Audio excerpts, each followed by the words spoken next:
Peanut Butter Gamer, The Completionist, Continue, Jadtronic, The Gaming Historian, and Satchel Drakes. There's links at the top of the description if you're interested in going.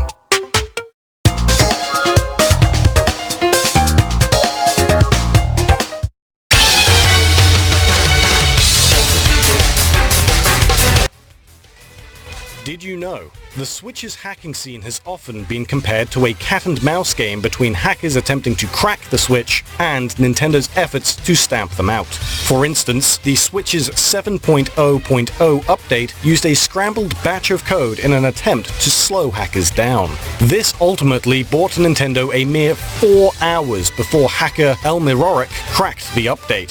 Nintendo has not responded to hackers lightly, outright banning the Switches of identified hackers from accessing online services. Reports have surfaced that Nintendo even banned unhacked Switch consoles that merely connected to hacked Switch consoles. A bug found in the Switch's NVIDIA Tegra X1 allowed hackers to access the Switch's boot ROM to install a range of programs on the Switch. Hacking group Fail Overflow explained, "This bug is in the recovery mode, which is a USB-based rescue mode intended for initial flashing of Tegra devices and recovery of bricked devices. The recovery mode only allows signed images to be loaded, but, thanks to the bug, arbitrary code execution is possible." By overflowing the recovery mode with data from another computer, hackers were able to circumvent Nintendo's security methods. This led to some pretty interesting programs running off the Switch. For instance, some hackers transformed the Switch into a handheld Linux machine, capable of running the Dolphin GameCube and Wii emulator.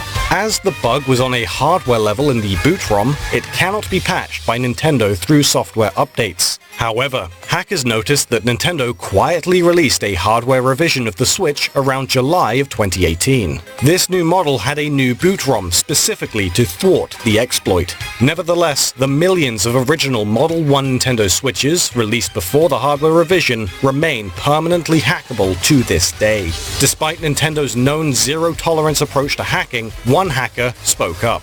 Kate Temkin, creator of a Switch cold boot software launcher, Fusigele, personally disclosed the details of her exploit to both Nintendo and Nvidia. Temkin wrote, "I can tell you, it wasn't fun to find a bug with such a broad impact. It significantly complicated the ethics involved. Given the potential for a lot of bad to be done by any parties who independently discover these vulnerabilities, I thought it best to disclose this immediately." The hacking group Fail Overflow also revealed the information around its hack, and distanced themselves from pirates, saying, "The bug will be made public sooner or later, so we might as well release now along with our Linux boot chain and kernel tree, to make it very clear that we do this for fun and homebrew and nothing else." An example of for fun hacking is German Android developer Max Keller's experiments installing Android onto the Switch. There's also Bee-Bird, a homebrew application that allows users to overclock their Switch's GPU to potentially achieve better in-game performance. Indie game developer Amir Rajan attempted to join in on the fun by secretly including a Ruby code editor and interpreter in his eShop game, A Dark Room, as an Easter egg. By connecting a USB keyboard and pressing the tilde key while running the game, players could effectively turn their Switch into a Ruby programming machine. After the game's release, Rajan posted how to access the secret online. This surprise was not well received by Nintendo, who promptly removed the game from the eShop altogether. A Dark Room's publisher, Circle Entertainment, was left scrambling to deal with the fallout. Rajan told Eurogamer, "I deeply regret how this has blown up.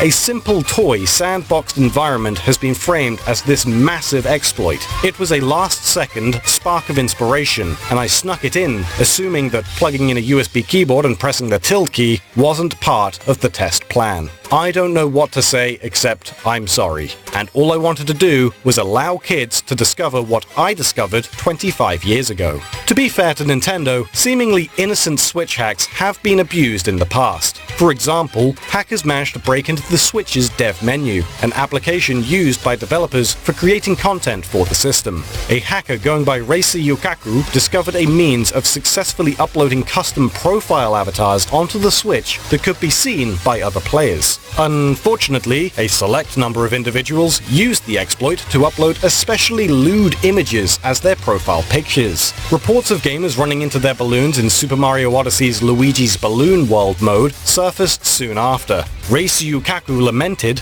"I don't condone that behavior, and this is why we can't have nice things." The story made waves through the gaming press, prompting a Nintendo spokesperson to officially comment on the matter. The spokesperson said, "A very small number of consumers have been using modified Nintendo Switch systems to display inappropriate or unauthorized material in certain online games. Nintendo always strives to provide a positive experience for all consumers, and this includes continuously monitoring all threats to its product security and taking swift and strong action to prevent them. Modified Nintendo Switch systems have been banned."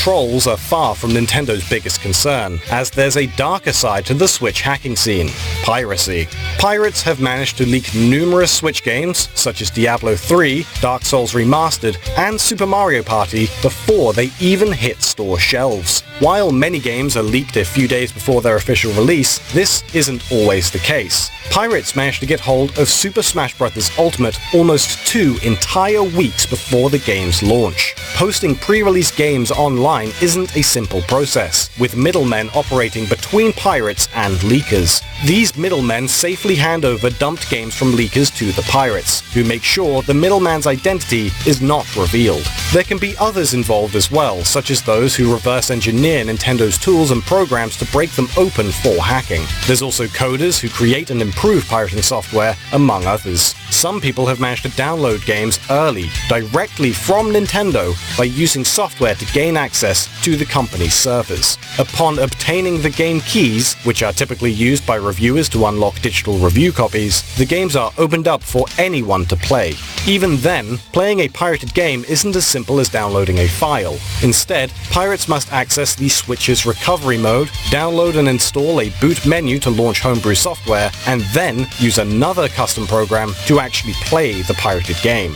Though hacking on the Switch has been a long, collective effort, not all hackers play nice. For example, one particularly devious pirate uploaded a version of D-Author to 4chan. D-Author is a piece of piracy software typically used to generate authentication tokens to connect a computer to Nintendo's servers. However, this version of the program had been maliciously altered to steal each user's Switch certificate, an important code unique to every Switch console that allows the system to connect to Nintendo's servers. It would then upload the certificates to the pirate's own server.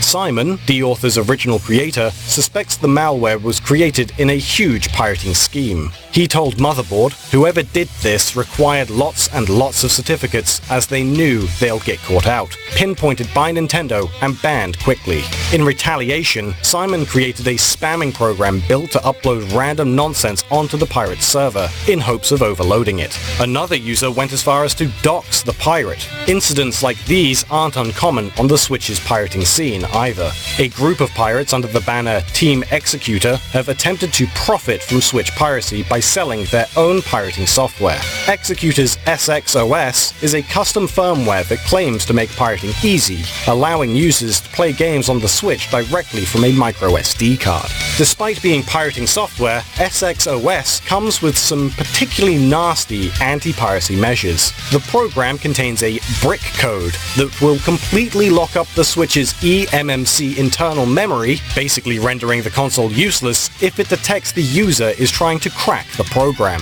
SXOS's brick code, along with accusations that Executor has stolen work from other hackers to create their firmware, has earned the team a number of enemies among the hacking community. Kate Temkin stated, "I completely detest what I've seen of their practices and methods. Not just do they publicly endorse piracy and seek to profit from keeping information to a few people, but they're also willing to drop a zero-day that affects a broad swathe of devices on the public without any responsible disclosure. All in all, I think that Team Executor seems to be without morals or scruples, and I am happy to do as much as I can to reduce their profitability and thus de-incentivize these kinds of awful behavior." Nintendo, for its part, has gone a step further than just wielding its ban hammer.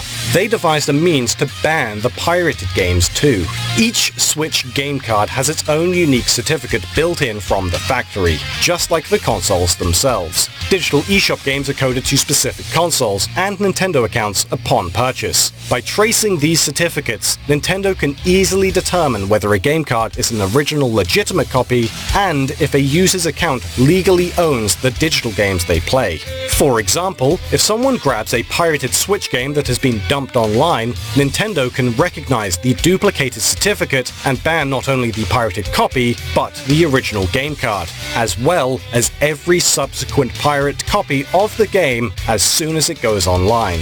While pirates can attempt to avoid being banned by strictly playing illegally obtained games offline, Ars Technica writer Kyle Orland hypothesizes the Switch's system firmware could also theoretically detect pirated games being played offline, then bury a flag in the hardware to activate a network ban the next time the player logs online. This method has raised some concerns, as those who purchase pre-owned Switch games could unwittingly buy a legitimate game card that has been permanently banned. Regardless, Nintendo hasn't stopped there, and has even started taking pirates to court. In December 2018, Nintendo of America filed a lawsuit against California resident Mikhail Uskadulnak, who sold and installed Team Executor's piracy products onto Switches as well as other pirated content through OfferUp. Nintendo alleges that Mikhail illegally hacked 100 Switch consoles and expects $150,000 for each copyright infringed. Furthermore, Nintendo hopes to sue anyone else involved with Mikhail's pirating operation, such as those connected to Team Executor. The team stated, "We believe even in the USA, our product should be absolutely legal, but ultimately it will be on this court to decide. We hope it will be with absolute fairness and not under the pressure of another big corporation."